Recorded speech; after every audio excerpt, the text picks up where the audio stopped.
Welcome to Art Salon. I love hearing the hum because this is a gathering place for so many people, and it's a chance for people to catch up with each other.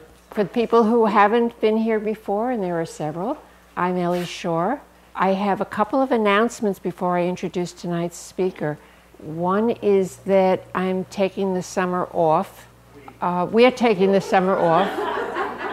My husband, Jerry Kornbluth, who records these talks and edits them and puts them online so that they're available, archived, which is a wonderful thing that's happening.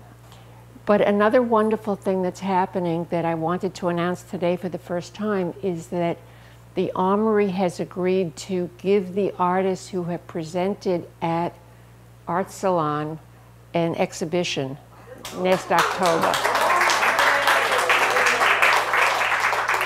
We've got a lot of people. 3 years is a long time. And what's happening is that we're going to have the same two galleries that the faculty show is in right now, which is this, the East Gallery, and the long, narrow Greenfield Gallery. And we're going to be filling them with one piece each from every artist who has spoken here. And we've also got access to the annex that has just been renovated in Lake Worth, and there's going to be an opening reception here and a closing reception there, and it's going to be wonderful. So, yes. So, tonight it is my tremendous pleasure to introduce Carol Prusa. Many of you know her. She is a professor of art at Florida Atlantic University. Carol was born and raised in Chicago and will tell you more about her growing up and her introduction to art and her process of becoming an artist. She is very, very well known, increasingly well known throughout the United States and internationally. Her work is really being recognized, and it's exciting when that happens to a South Florida artist. I think we all feel a sense of pride and excitement to know that artists here are getting noticed and their work is being shown and appreciated very widely, written about very widely. Very, very good things are happening in Carol's life. Carol's work has been very scientifically based. She uses silver point and graphite, and when I first saw her work, it was usually, I think, on flat surfaces. It's now become spheres and globes and hemispheres, and there's now lighting inside and increasingly experimental things that are happening. I think some ceramic work. It's going to be very interesting to hear what she has to say. Welcome, Carol Prusa.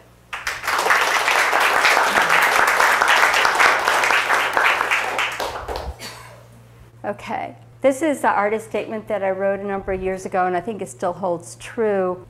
So it really kind of encapsulates how I feel about my work, that I want my work to be generous.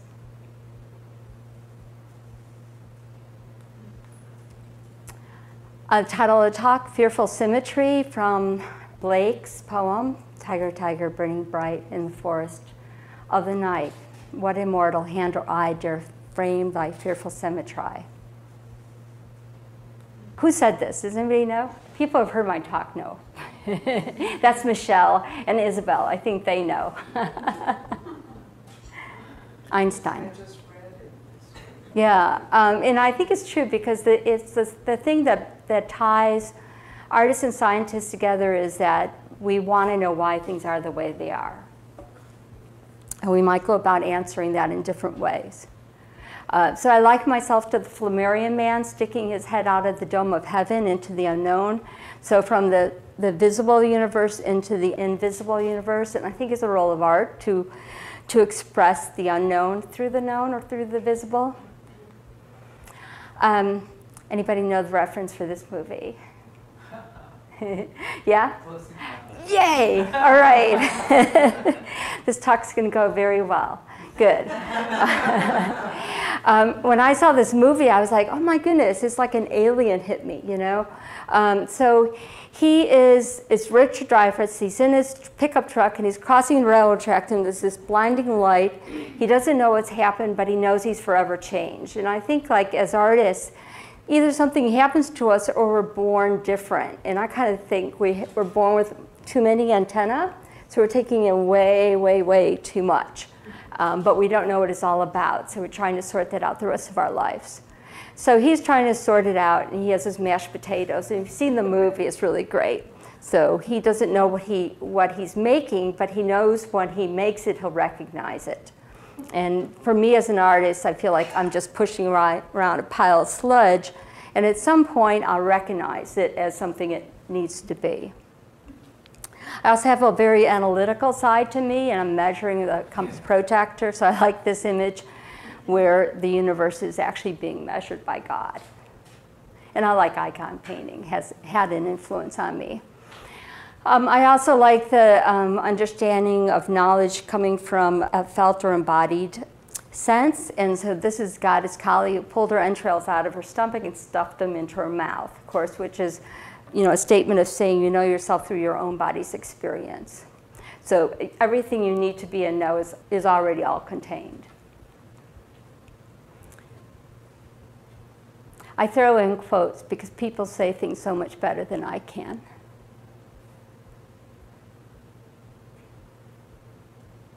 I like the word fervent.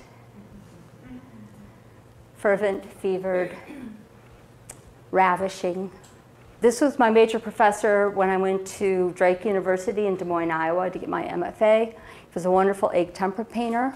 And you could see he's very intense and serious. And he carried that pained expression into this classroom. You know, if you had to show him your work, he would be like, oh, okay. But what he did teach me was to work hard and to believe that it was meaningful. And I think that was an unusual thing at the time because it was really about being ironic. I grew up in the Midwest and I didn't know about irony. So I always took art really seriously, thinking it could do something. So there I am, the little girl on the left. That's my father who had 4 kids, all 13 months apart, like he's like a deer in headlights. And you know, I liken myself in this family to being the stray, the person kind of outside, the one who never fit in but was always observing and knew everything that was going on. So I'll start with some early work. After I got my degree in painting with figurative painting, somebody asked me, why don't I show those images? Well, they weren't digital. I don't have them digital. And I kind of like that idea because it doesn't follow me. I can reinvent my whole history because you have no idea. It's not on the web. So I was doing performative work, and so there I am moving the block so that the dancers could actually dance around. It was based on the Book of Hours, and I kept on making forms that referenced the Book of Hours. And I got very strong at that time because we toured that. 365 clay plates that I made by press mold, and then I put egg tempera painting on each of the plates. And this actually showed at the Fort Lauderdale Art Museum, and then somebody walked across it. Oh. Yeah, so a bunch of them broke. And so then I put them in storage, and I put them in my office at FAU, and somebody turned off the air handler, and all the egg tempera paintings molded. So, you know, you learn not to get too precious, because the positive is I don't have to store this stuff. So you can see just the different paintings on each of the plates. And I do have about 12 of those plates that I had kept in my house, some of my favorite ones. So I do have those. And then I did video of different actions that a mother makes every day. And then I had saved eggshell for, I don't know, at that point it was like 7 years from feeding my children. So it was about daily labor. This piece is called Belly Breath Bed, and it's an egg tempera painting. And I did it as a performance, so I lay a red layer of clay called Bole, B-O-L-E. And then I breathe into the clay to lay the gold, and I'm laying on top of an egg tempera painting, which has a video monitor in the center. So it's a little complicated piece, but there's cameras on me feeding into my belly the image of me breathing into the gold and transforming it. So I was very interested in myth and metaphor and symbolic meanings in art, historic meanings. And Adam, or Adam, means red clay or bloody clay. So, you know, this idea of the artist breathing or putting their life into a base substance, clay, and transforming it into gold. And the time I did this, this was at Iowa State University, and it was like really, really cold. It was January, and the air was super dry. We don't have that problem here. So the water was just being whisked away, even though I was trying to get the moisture from my breath into the clay. And so unbeknownst to me, people were bringing me glasses of water, but I was in a meditative state from the deep ejected breathing. So I had no idea people were doing that. It was really lovely. Ideas would come to me in the middle of the night. I'd wake up and write them down. So I thought, cut, snarls, and snags. Just those words came to me. I wrote them down. I wrote a grant to the Iowa Arts Council. They gave me money, and I thought, okay, now this is what I'll make.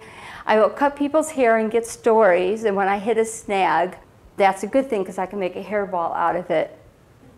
So, you know, it was coming from me having a daughter whose hair was getting long, and I have to comb it out every day. And I thought, the comb is the attribute of St. Anne, and when she would comb St. Mary's hair, the idea is that she passed on her wisdom. In the old folk tales, the comb would be thrown over the shoulder of the mother when the daughter was ready to leave home, and that would protect the daughter. So if the daughter went out on her own and somebody was pursuing her, she would take the mother's comb, which is the wisdom of the mother, and throw it over her shoulder, and it would create a tangled web of trees so that the pursuer couldn't get through. So being protected by the mother's knowledge. So anyways, people would sit at the chair, and I cut their hair, and I put it in the wool that I was carding over there because human hair doesn't felt, but wool does. So I used the animal sheep wool as the carrier for the human hair to make the hairball quilt. Collect them in these hairballs. And then people would come for the haircuts, and they're like, oh, where did you learn to cut hair? And I'm like, I have an MFA in painting. So MFAs give you great license. And then I wrote to friends who couldn't show up, and I said, send me your hair. Just collected from 1 week from a hairbrush or from the shower drain. I put them in little hair receivers, and I made 40 of them for like 40 days and nights, because then I thought I could clone them in the future. This is all tongue-in-cheek. I mean, I really don't take this all that seriously. So then I collected all these hairballs, and while this was going on, then this woman came to the gallery. And I was at the gallery ready to give people haircuts and collect their stories. And she was just kind of skirting the edge, and she wasn't. So finally I went up to her. I said, can I help you? And she goes, are you the artist who uses hair? And I was like, yeah, the artist who uses hair. And she goes, I read about you in the newspaper, and I have some hair to give you. And I said, oh, that's great. I can always use more hair. And she says, well, this is my mother's hair. She left it to me when she died. And I was like, you can take your mother's hair. That's like too much of a gift. And she goes, oh, no, you don't understand. I don't want to keep it. So I'm like, okay, I'll take your mother's hair. I couldn't cut it for mother's hair because it was hair that the mother had kept for a long time, because it wasn't like gray hair. It had been kept for years and years and years, and hair keeps. That's the interesting thing about hair. And so I actually made little pine boxes for it, and I felted the words heirloom, right? And I put them in, and I still have that hair. And people still send me hair. And when people started sending me their toenails and stuff, I was like, that's disgusting. So finally I got enough hairballs that I made the hairball quilt, and it showed up at the Museum of Art and Design. It wasn't at Columbus Circle at the time. It was a different location, but it showed in a show called Corporeal. And so you can see all the different hair felted. And I was trying to felt different skin tones with the different colors of the wool. Things that I think about, beauty. I'm interested in beauty. Something that was transformative for me then was I came with that work when I took my job at Florida Atlantic University. I was working with the hair and working performatively. And I got to teach in Italy. When I was in Italy, I saw the Da Vinci silver point at the Uffizi along with others, and I thought I'll teach my students how to do silver point. And then that's how the whole silver point thing started. So the minute I got back, that was 9/11. And so I was thinking I needed some place to put my mind. So I made these mattresses, and I thought of them as like downloads of sorts, like, you know, 7 of 9 in Star Trek, how she needs to plug in and decompress. And I thought we all need to plug in and refresh, you know. So I thought I would make these like visual mattresses to do that. And they're all silver point drawings heightened with white. This is a detail of the one called Anande, or bliss. Though people had said to me that it didn't look too calming to them. You know, they thought they looked kind of menacing, which I thought was interesting. And so that's my studio at the time. So I got a cultural consortium grant and I built a studio in my backyard. And so that's what it looked like when I really loved my studio. And you'll see it later when I'm like, whoa, what to do? And then that was a show that was at the Broward Community College Pembroke Pines Gallery, which is a lovely little gallery. And Sally actually has one of these. I do. Yeah. I was looking for it. It's got to be like cut off, yeah. And there's a detail of one of them. And here I was thinking, I do like science fiction because science fiction puts out their ideas, you know. And I like this idea of something coming from nothing. And you know when they threw that pod down on the barren planet and got totally fertile and Spock got rebirthed, whatever, you know, it's kind of weird. But that's what I thought of. So that's my version. And so these are 4 by 7 feet silver point drawings on panel, wood panel. Yeah. Before we move away from this series, I'm kind of interested in the surrounding area. Was there liquid involved in that? Yeah, graphite pours. Grind up graphite, a lot of water, pour it. Okay. Yeah.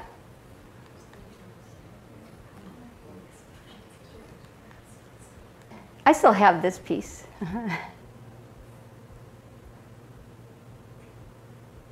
I really like the writings of Agnes Martin, and as an artist, she's the one I wish was like my mother or my sister, because her kind of rigor and beauty that she brings to her work interests me a great deal. I think her work is ravishing, and it's extremely minimal, but I think it's very ravishing. So she says the work is about perfection, the perfection I can form in my mind. However, the work is far from perfect and must incorporate the accident and complexity of flux and flow. So some small little panels. The work is not about what is seen, but what is known. And I like that she wrote that. And you can't get her book anymore, but you can go online and read her book. So it's Agnes Martin's writings, and it's beautiful.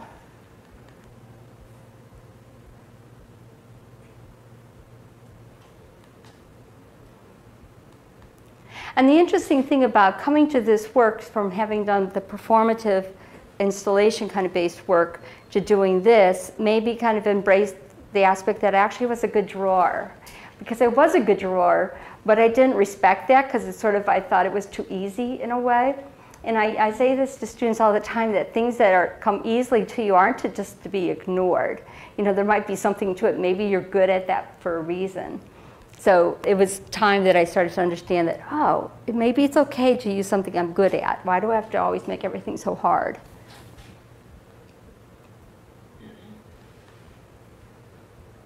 These are 2 placentas winding together. I thought that. Yeah. Water, it looked like a petri dish with the beginning of life. Oh, and I think about petri dishes too. Yeah, yeah. And you know, I worked with when I was at University of Illinois. I was pre-med. Yeah, people say, do I regret not continuing in that? Occasionally. And there's so many artists out there. It's a long haul. It's like really hard. It's the greatest life you can try out for, but it's like doing me in. So, and I'm really fortunate because a lot of artists don't get it all their due, and I'm getting plenty of my due, and I'm really appreciative, but I'm like exhausted. So these are silver point drawings heightened with white. And when I do them, they take an immense amount of time, but that's not relevant to me, except for when I have to get a show done. But it's like a beautiful state, just being in a beautiful state. And you know, really, I'm really driven to be in that state, so I'd rather be in my studio than pretty much anywhere else. Carol, what is silver point? I don't really even know. Silver wire. And so instead of drawing with graphite lead, just draw with silver wire. Yeah. So it really works exactly the same. The advantages are graphite is greasy, it'll lift up through layers of paint, but silver will not. And then silver, you don't have to keep on sharpening it.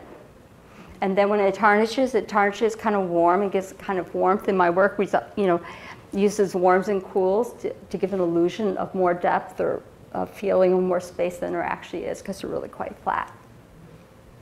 Oh, that was the Fort Lauderdale Art Museum. So this piece is 4 by 8 feet, 2 panels, and it's called An Awful Rowing, after Anne Sexton's poem, An Awful Rowing Toward God. So I have this boat of tongues, and with these 2 oars from Adam and Eve and Durer's print, and then it's the atomic sublime up ahead. Anyway, it's very fertile about possibility in life. There's a detail. At this time that I'm working, nobody's really wanting this work, so I had all the time I could to spend making it.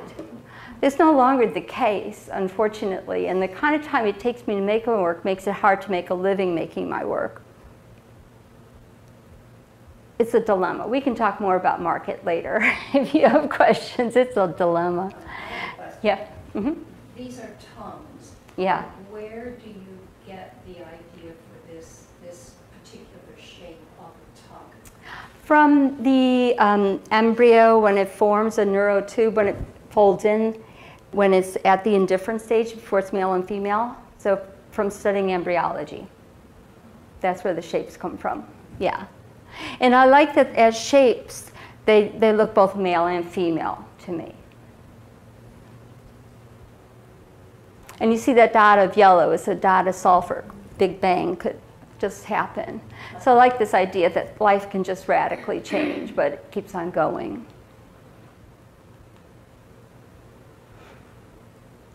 So then I was thinking that every piece that I made had to have its own internal logic or make sense to itself. It didn't have to operate outside of itself with any kind of logic, but within the structure of itself, it had to make sense. It had to have its own set of rules.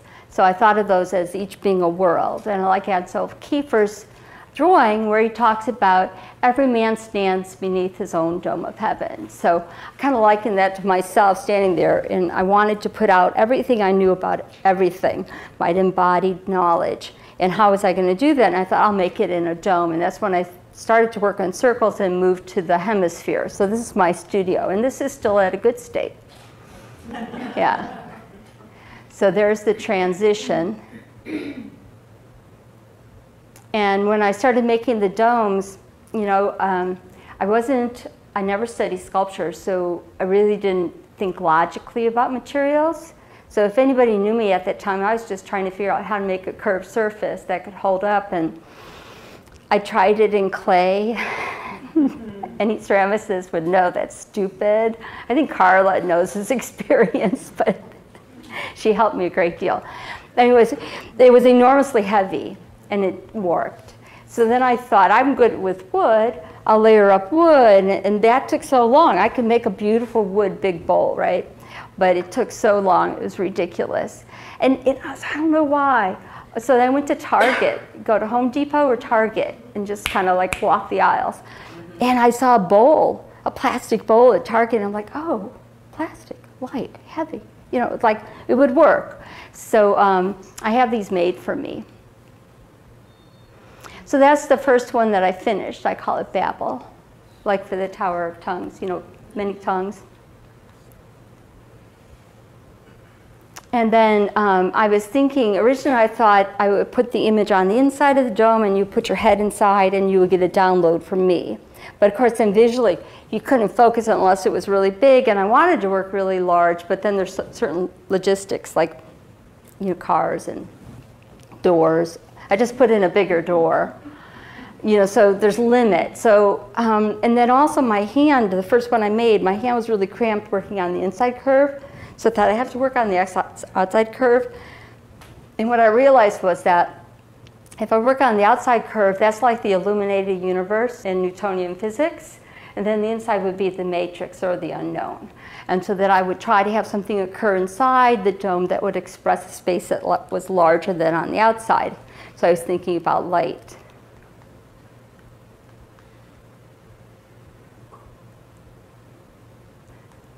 This one's in Taipei right now.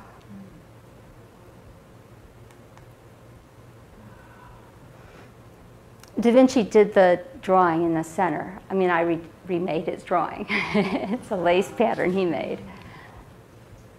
And then it goes in 4 directions, and those are actually intestines. They're very pretty intestines, I think. Yeah. But because intestines, Aesthetic. yeah, aesthetic, because they're not in color. But yeah, because I was thinking about what references a journey in life, and symbolically, historically, the intestines represent that. So it's a known symbol of the journey through life. And I have them going into all 4 directions, the 4 cardinal points.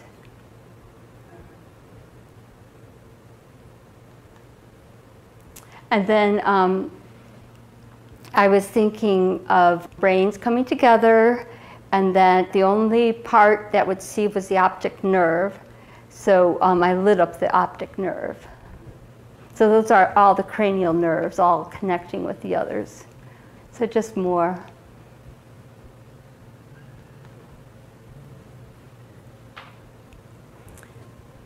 So this is how I make them. Plexiglass hemisphere made at Global Plastics in Canada, actually. And then I sand it, and then I draw. There's a silver wire in that pen holder. So it's just a lead holder, little skinny silver wire. If people want to get one for themselves, you can get it from www.silverpointweb.com. It's pretty inexpensive, and they last a really long time. So I do it with all these kind of cross-hatching kind of marks. So I do the underdrawing in silver. Then I wash it with a graphite wash. And I grind the graphite myself to get different weights and grades of graphite to get them to do different things.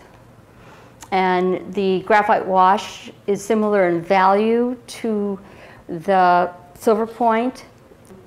And so it's hard to see the silver point, and then I heighten in white the forms that I want to reemerge out of that. What is the white? Titanium white pigment with acrylic binder, but I just ordered stuff from Guerra Paint. I haven't worked with Guerra Paint before, and they give suspended titanium in water. And then you buy the binder separate. I'm going to experiment with that and see how that works.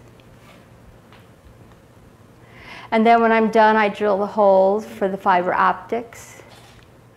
And I work out so I don't get carpal tunnel. So I'm serious about that. It's a serious thing. So that's one 32nd-inch drill bit. And then I put a fiber optic cable to each of the holes, glue them in place. So some pieces can have, I think about, the most was like 500. Takes me a while. And then I run all the cables to a light emitter. And the light emitter is programmed to make the lights shimmer, or twinkle, or do different patterns. And here's a show I had in New York. This is actually one of my favorite pieces. It's called Rose, for The Rose by Jay DeFeo, whose work I saw that piece twice. And if you've ever seen Jay DeFeo's work, it's pretty powerful.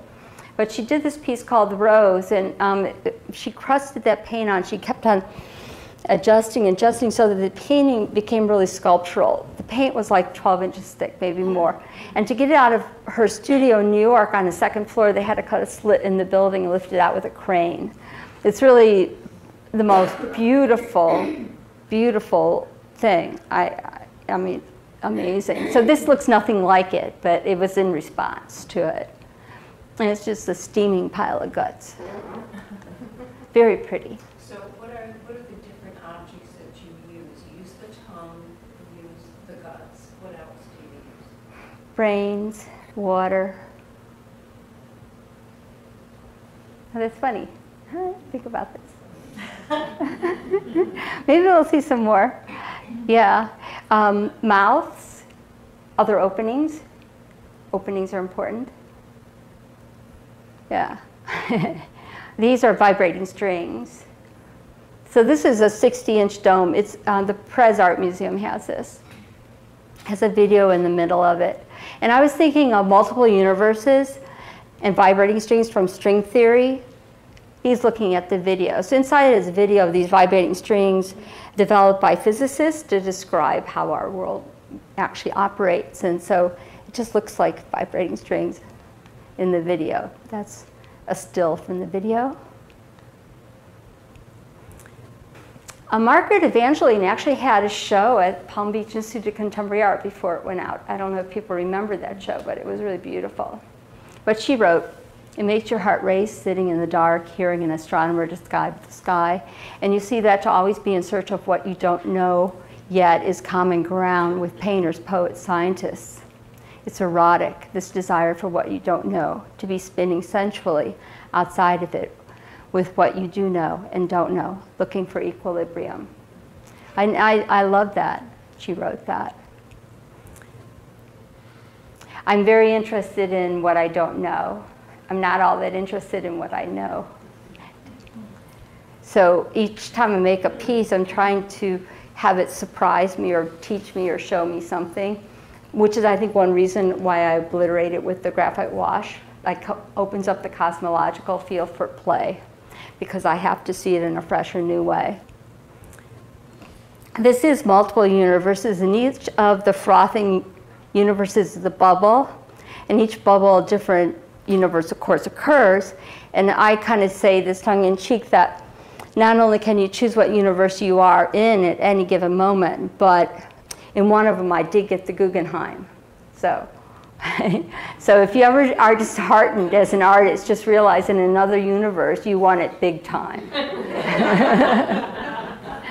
So you could choose to be in the universe where you're cast out of the garden, or you could choose to be in the garden. And this I do believe. It isn't there something on NPR like you're supposed to like record a message like, this is what I believe. But anyways, I do believe that. Cacophony. This is owned by the Hunter Museum of American Art. It has a video in the center. It's actually on view right now. It's there. So the video is actually my mouth, kaleidoscoped, and it just keeps on running.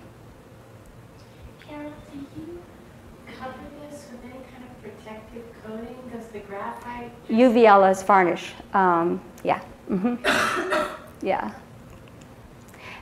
Yeah, in a way, my drawings operate like paintings. Yeah. Along the same lines, is there a shelf life to this lighting? There's no plug. It's inside. Oh, they do get plugged in. Yeah. So they're all plugged in. Okay. They don't take a lot of power. The LED lights just don't take much power at all. Yeah. So Yeah. as far as archivalness, you don't have to worry about the lights doing anything. No, not really, because they're solid-state electronics, so technically they should never burn out. But if there's a power surge, you can blow the circuit, in which case I put a surge protector on it. But people, you send things places, people screw it up. In which case then I have to replace the light emitter. Yeah. But I've had ones that have been running for over 10 years nonstop without a problem. So LEDs are slated for 10,000 plus hours because people really don't know how long they will last, technically. Theoretically, forever. And that's when you turn the lights out. So in my house at night, when you get up in the middle of the night to get a glass of water, you see these things.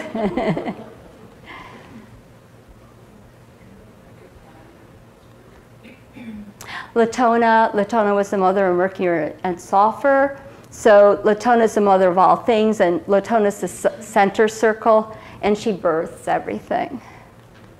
I say this like this, of course, makes sense to everybody. But this is how I think.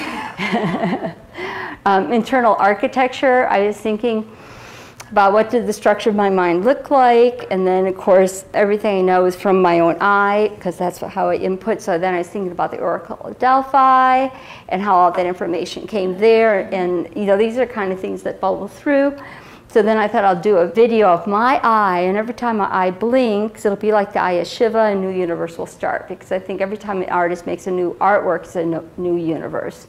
So that, again, is all tongue-in-cheek. I mean, it entertains me endlessly to think about this stuff. So the video I converted to black and white, except for the iris of the eye is swirling with color. And then if you watch it, every once in a while, the eye just blinks. And now I was working on curved surface. The minute you move to a curved surface, I don't think of my work as sculpture. People ask me about this. I don't. It protrudes into space, but I don't have the concerns a sculptor has. However, the minute I curved the surface, I lost 1 point perspective illusion. So that kind of deep space that you can get when you have a flat surface. So because the minute it does that, you have multiple points. So the illusion is gone. You know, so you can only have shallow illusion. So the only way I could get around it a little bit was by mapping the surface. And people would actually try to grab at those shapes coming out. People call them flowers, but they're openings. And that's a wormhole, of course.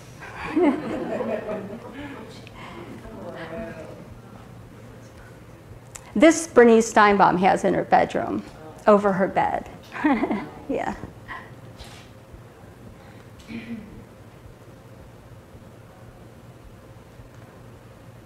And that was before her gallery closed in Miami.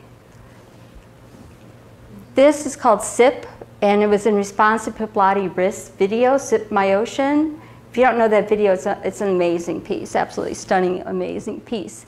And this looks nothing like it. It doesn't even feel like it. But it's about a kind of overwhelming fecundity of life. You know, her video is to me. So anyways, this is what I made instead.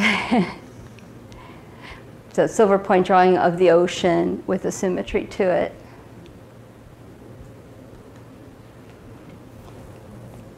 And then I was thinking of birthing universes, so I made my kind of tongue boat, which I put 2 eyes on at the end, like an Egyptian funereal boat. And then you have the matrix in the center. And there is this wonderful illusion. You have this like elliptical dome coming out at you, but it feels like there's a pocket or it goes in. And that's really fun to play with, because of course it doesn't. This one was really liked by heavy metal people. I had no idea that, you know, the minute you put something on the web, it goes wherever it goes. And it got put on the Death Junkie website. And the minute this happened, I started getting emails for like friend requests from heavy metal musicians. And then I started getting all these requests because they used my artwork on their album covers. So then I had to start listening to all this music so I could make decisions. And fortunately, my son is a musician. He actually does play metal. And so I made him listen. And after a point, it just got, we were like, we chose an electronica band from, they're Polish, but they were making an album in Paris. And I actually ended up getting the album with the album cover. My work is on it, which is really very cool. And then I made them sign this thing that said, none of their lyrics were racist, bigoted, or sexist. So just another piece with a video in the center. This piece is the piece that was just purchased by the American Academy in New York for a collection. And it's 60 inches. And this is when, you know, every time I make something, I want to learn something new or figure something out. You know, like people say, do you ever get bored? Doesn't it get like tiring or tedious? I mean, I suppose at some point it does, and there's some aspects I really don't like to do, like sanding the domes. I really don't like it. But I don't get bored. I entertain myself with lots of things in my mind, or NPR. But here I was thinking, I was tired of drilling all those holes. So I thought, well, if I just didn't put paint where the holes was, I'd put a light behind there. Then I thought, oh, well, wait a minute. I could do lines of light. But then I realized I have to block the light, because light will come through white paint, no problem. You know, so I have to block the light first. So I have to paint black wherever I don't want to have the light. And it didn't save any time at all. Another piece with a video called Thirst Insatiable. And this one, my mouth is open and water is being poured into it endlessly. Just some small spheres at my gallery in New York. And then I was put in the show with Russell Crowe. You can see his work up there. Love his work. And there, my work is on those end columns. Anyway, so I wrote to him. I said, oh, Russell, I like your work. And he goes, oh, Carol, I like your work. How's your carpal tunnel? You know, because we both have these really like very obsessive kind of processes. So it was just fun. Urban Institute of Contemporary Art in Grand Rapids. And that was, you know, if you've heard of Art Prize, I didn't enter Art Prize, but they decided to put my show up during Art Prize because they thought it would do well. And given that I have no relatives to vote for me in Grand Rapids or thereabouts, because you have, in order to vote, you have to see it in person. I actually did really well. I think I came in like 11th, which is not bad for somebody from Florida. Yeah. Polk Museum of Art here in Florida. Wyoming University of Art Museum. They built the room for me, special. And Judy Pfaff had her show to the left of mine. So we had these two rooms. And that's how I got into the American Academy, because Judy Pfaff saw my work in Wyoming. And she nominated me. So, you know, even like famous people can be such nice, decent people, because she didn't know me from wherever and she nominated me, which I just want to let you know is not all insider trading. So that was so cool. So I like Judy Pfaff. So she's looking at a video. Usually, how long does it take you to do? You know, it really varies by the square inch, but a number of them will range between 800 and 1,000 hours, the big ones. And now I'm starting to divide those like that. I can make several, I can aspire and do a couple of those a year, but the rest have to be smaller to fill my shows. But I could probably get something done in maybe 120 hours, maybe 100 hours, maybe. That's hard. That would be hard. Yeah, so somewhere between 100 and 1,000 hours to get something done. Mm-hmm. So you understand, it's like I never not work on my own work at least 40 hours a week. And people say, well, how do you do that? Because you teach full time. But what I do is from 6 in the evening to midnight, all I do is my own work. Except for now, right now. But it is, I mean, it is such a, it's almost like withdrawal if I'm not doing that. And it's very calming. Beautiful experience, sit there and that's what I do. And so that I know that 7 days out of the week, unless I'm traveling, I am going to put in 6 hours a night. And that's how I get my work done. And then on Saturday and Sunday during the day, I could do the physical work, build the panels, sand, get the groceries, you know, make some food, things like that.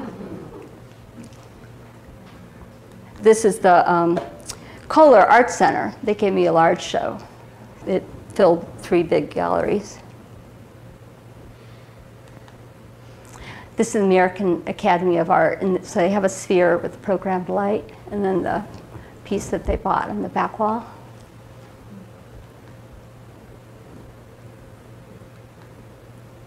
Then I thought I'd run through some artist residencies. I don't do a lot, mostly because you go to artist residency and you have to get all your materials there and you have to get all your work back. And I have a studio. I usually have deadlines, and I really like my studio. And I even like my partner, because he's really a decent guy. So I don't really like that much to leave home, honestly. You know, it sounds terrible. But every once in a while, it can be really exciting and fun. So I did this one at Brush Creek, and it was really fun. It was in Wyoming, and I had a show out there, so I thought I'll just, you know, tag on a residency, because they'll pick me up in Laramie. The show was in Laramie. The university flew me out, so I didn't have to pay a cent. And then I went to this residency. They picked me up. They fed me for a couple of weeks, and I just worked in this beautiful studio where the floor was heated. And it was so gorgeous, and I'm looking out at, you know, the hills, the mountains of Wyoming. It was just stunning. It was on a ranch. Mr. White, who runs a hotel, like high-end hotels, built the ranch, has a house on the ranch. Then he built a high-end hotel on the ranch, which you don't really interface with. The artist studios are set aside or apart from that. But once a week you could do a dude ranch activity, so I got to go like snowmobiling and horseback riding. It was really, really very fun. And then the Vermont Studio Program, brought me in as an invited lecturer. So that's a huge program. It's very old. A lot of artists go to it. So at any given time, I think there might be like 30 or 40 artists. It's kind of big. And then when I go, I give a talk, and then I meet with each of those artists individually. So I'm going to go back in September for a week. It's kind of exhausting, but it's very interesting to see all that work, you know, all that kind of newly generated work. So it's a very invigorating environment in Vermont. Art Oh My, I strongly suggest. It's an international artist residency in upstate New York. Happens once a year for 3 weeks. They put you up in your own little room with a roommate. That took some adjustment. Hadn't had that situation in a while. So, and then they give you a studio in like a barn. It was hot, really hot. It was like during that heat wave. But you meet people from all over. I mean, I'm from Barbados and Yemen, Egypt, China, Taiwan, I mean, everywhere. Everywhere. So it was just phenomenal. Ireland, she was great. The really dark hair in the middle. Anyways, really, really great people and had a good time. So that's the studio I had there. And you could see I'm like dying hot, really hot. But the residency I did that I would say was so transformative was the one at Kohler Company. And Kohler, which makes the toilets and the sinks, has run this residency, and it's unusual because it's in their factory. And there's not too many factories that invite artists in. So they take 2 artists at any given time, and I was there for 3 months. And they gave me a space to work, which is a large space. They gave me rolling benches. I had a chain lift. I had my own hose to the slip line. The slip line was only turned down for 2 hours every morning. So if you would fill all your molds with slip then, and then it was over. But the whole thing was kind of amazing, but I knew nothing about ceramics. I really didn't. Carla knows this because when I wanted to make something, she had to make them for me. So, and I had no appreciation for how great she is. Unbelievable until I had to do it myself, and I was like, oh my goodness. So I go to the factory, I know nothing. I know nothing. And they said, just make something and I'll show you how to make a mold from it. I learned the factory methods, that's what you'll do. So I started working. I think I'm a worker. I mean, I was raised working class, and doing a double shift is like typical, like who wouldn't? It's just how I go through life. But here I even exceeded my own boundaries. So there was a little bit too much slippage, and I lost a little bit. I gained all the weight back, but I lost a lot of weight. And people were bringing me donuts, and I would be so tired, I'd just lay down on the dusty concrete floor and fall asleep for a little bit, get up and work. So, but it was so amazing to be there with those resources, pretty incredible. So one of the first things I made was this. And then I made a mold of it, and then I made more of them. So that's the joy of slip casting, is you make a mold and then you can make multiples. And once I had achieved that, then I thought, what's the biggest thing I can make? And I didn't understand ceramics at all. I was just thinking, okay, what's the biggest thing that could go into their kiln, which was like 32 inches. So I think I'll make something that's 32 inches. So, and I had to learn how to glaze, and all their glazes were shiny, like toilet glazes. So then I had to read and run tests and make some matte kind of glazes. And then I had to learn to spray them. And it was intense. It was amazing and intense. Here's the pieces going into the tunnel kiln, coming out at the other end. Did they use any of these for sinks or anything commercial? No, you know, I don't have a picture. I did this one form where I carved one of their sinks, and it's really beautiful, and I'm hoping to have get them done this summer. I've been so busy, but I've made a bunch of them.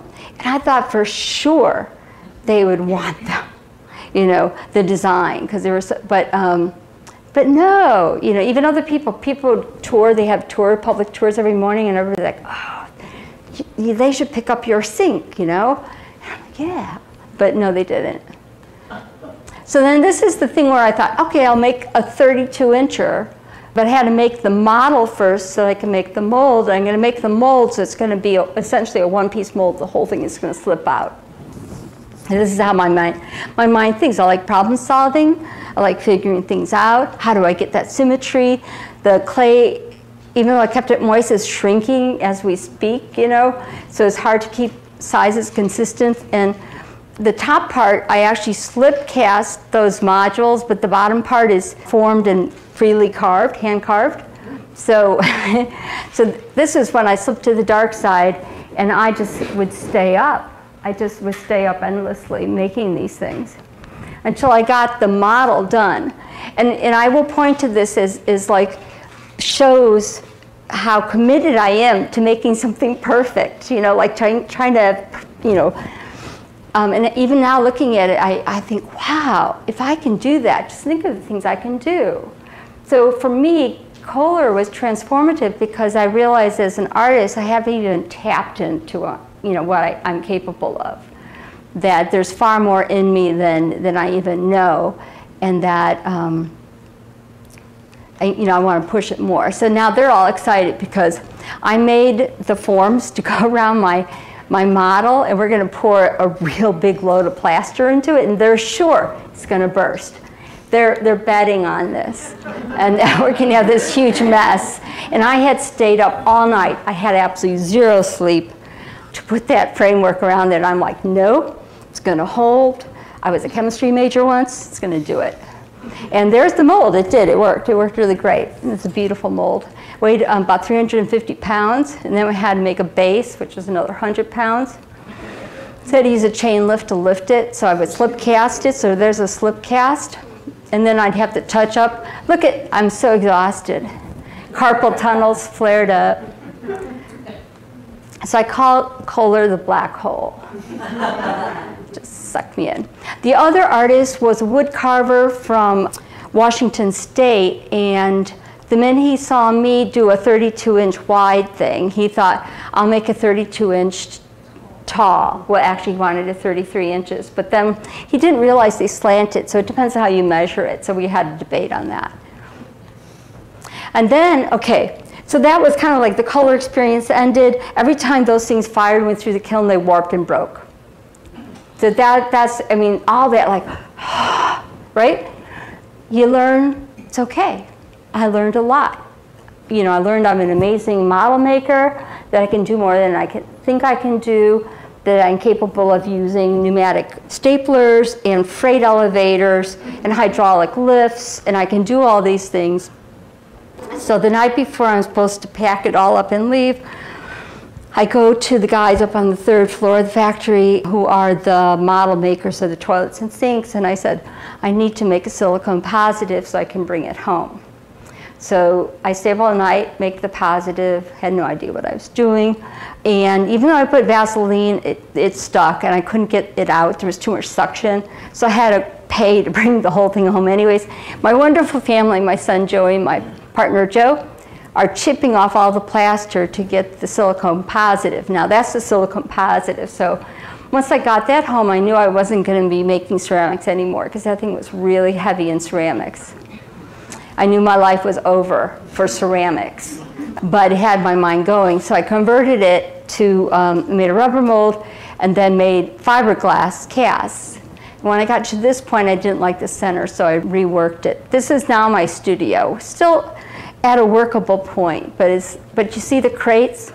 The work became dimensional. I started having crates that were dimensional. I can't stack everything against the wall. Essentially, I've lost my studio. And I'll show you my living room.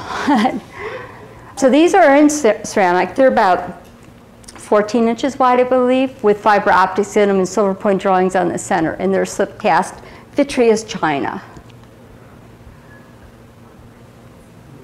And they're okay. I can lift these up because they're not that big.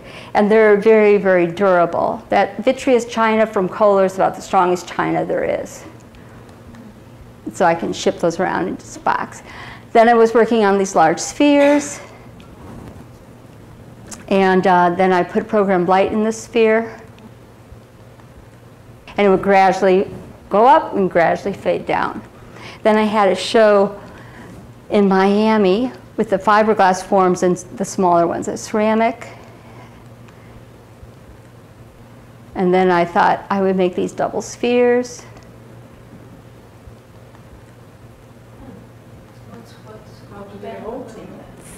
Florida sand. I put sand inside. You know, like those punching.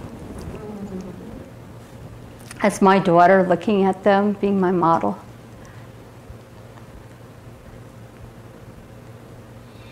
So these are fiberglass with silver point drawing in the middle and then fiber optic lights. So even when I got them back, I had to drill all the holes for the fiber optics. Then I sent them back to have them automobile spray painted. And then I would do the silver point and then put in the fiber optics. And so this is Ptolemy's universe, but anyways, it's a drawing of a little bed inside of a house on the earth, and then you go through the layers of heaven or the seen universe into the unknown. You know, because when I realized that I was going to be an artist was in 6th grade, because two things happened. I looked out the window of my bedroom onto the neighbor's roof and thought, what if there wasn't something? How many people have done that exercise? Right, and so you try to get rid of things, you know, and it gives you a severe headache. And then the other thing was, my father was head elder and I didn't join the church. So it just tells you I was an outlier. So something, you know, I was not going to be the one who fit in. That meant I was going to be an artist. So that's my little bed where everything started. And then I started wearing these magnifying goggles to do the work. And I was like, oh my gosh, a whole nother layer of precision. And then Michelle gave me even better ones, yes. And I'm like, whoa. So they're a slippery slope. I advise people not to wear them. Yeah, because I thought this stuff was so perfect before I put them on. And it's like, wow.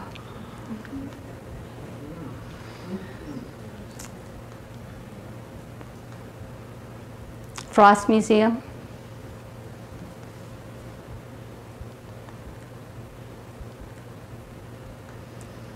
I always throw this slide in there because I'm always hoping there's going to be an architect in the audience, because I was in the Museum of Art and Science in Baton Rouge and they projected my work onto the dome of the planetarium.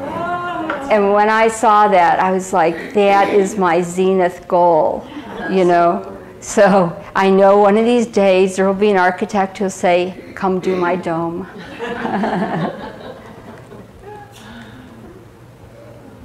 So contemplating the limitless magnitude of the universe, the lawlessness of the imagination fills my mind with, as Edmund Burke said, thoughts of infinity to his, a sort of delightful horror. This is my show in Taipei.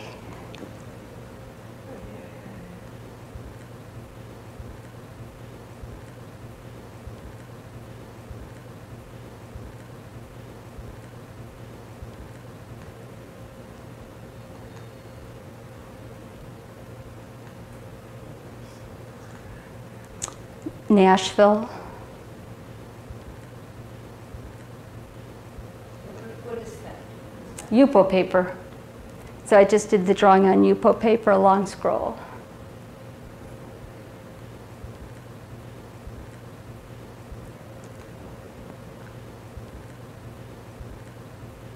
Oh, and then I wrote a grant to get money for extending my reach in art. I'm always trying, I want to learn new things. So I thought I would try out 3D printing. So I wanted to convert what my drawing looks like into a 3D printed form. And so I made this light.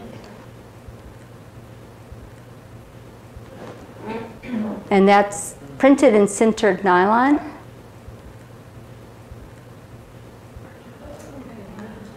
And then I made a sconce. And then they were in this show at the Wynwood Art Fair. It was an art design show where all the art crossed into design.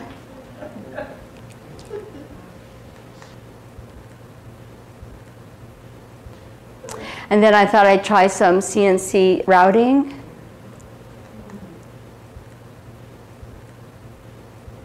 So the model is up on the left, the actual piece is up on the right, and looking at the bottom, you see the piece before the light goes on. So it hangs like a chandelier. That's the inside of the piece, so I had to paint the inside black where I didn't want light to go through. That's my studio kind of recently.